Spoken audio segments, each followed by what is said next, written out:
আজ আমরা শিখে নেব সামার ড্রিঙ্ক ওয়াটারমেলন জুস বা ওয়াটারমেলন মোহিতো, যেটা বানাবো খুব কম উপকরণ দিয়ে আর খেতে হবে একেবারে দোকানের মতো, মানে রেস্টুরেন্ট স্টাইলে। এই জন্য এর নাম দিয়েছি ওয়াটারমেলন মোহিতো।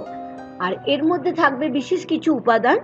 ভালো লাগলে লাইক আর শেয়ার করতে ভুলবেন না বন্ধুরা।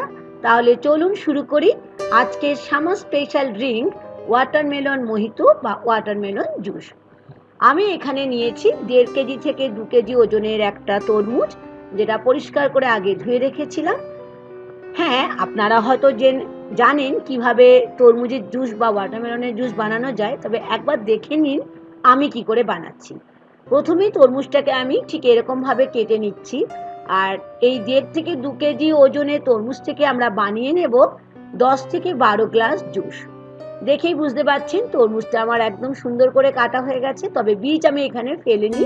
তার কারণ আমরা যখন জুসটা বানাবার পরে আমরা স্ট্রেনারে করে ছেঁকে নেব। নিয়েছি একটা মিক্সির জার, তার মধ্যে যে তরমুজের পিসগুলো ঠিক চৌকো চৌকো করে কেটে রেখেছিলাম সেগুলো মিক্সির জারের মধ্যে নিয়ে নিচ্ছি। এখন এর সঙ্গে নিচ্ছি 2 থেকে 3 টুকরো আদার টুকরো, যেটা আগের থেকে আমি পাতলা পাতলা করে কেটে রেখেছিলাম।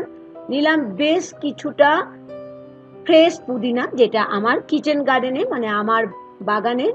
তার সাথে নিচ্ছি ছোট চামচের 1 চামচ চিনি। চিনিটা সম্পূর্ণ অপশনাল, যদি আপনারা মনে করেন নেবেন না তাহলে নাও নিতে পারেন। নিলাম 1/2 চামচ ব্ল্যাক সল্ট। তার সাথে নিয়ে নিচ্ছি বড় চামচের 1 থেকে 2 চামচ লেবুর রস। আমি এখানে একটা বড় লেবুকে অর্ধেক করে কেটে নিয়েছি, সেটা জুস বের করে নিলাম। 1/2 কাপ ঠান্ডা জল, আর তার সাথে নিচ্ছি বেশ খানিকটা বরফের টুকরো। দোকানের মতো কেন বললাম হবে, এই আদা আর পুদিনা যখনই আপনারা দেবেন জুসের মধ্যে তখন টেস্টটা কিন্তু একদম রেস্টুরেন্ট স্টাইলের হবে।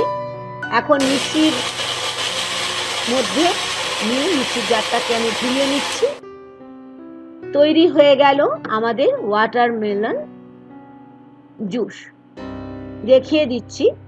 এখন যেটা হচ্ছে, আমাদের এই জুসটাকে ছেঁকে নিতে হবে। আমি এর জন্য নিয়েছি একটা ছাঁকনি।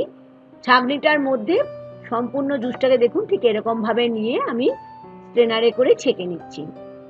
এই জন্যই প্রথমেই বলেছিলাম বীজ ছাড়াবার কোনো দরকার নেই, একদম রেডি হয়ে গেছে। তবে এই সময় বন্ধুরা অবশ্যই একটু টেস্ট করে দেখে নেবেন লবণ আর মিষ্টির পরিমাণটা ঠিক আছে কিনা। এই জন্যই আমি একটু দেখে নিলাম।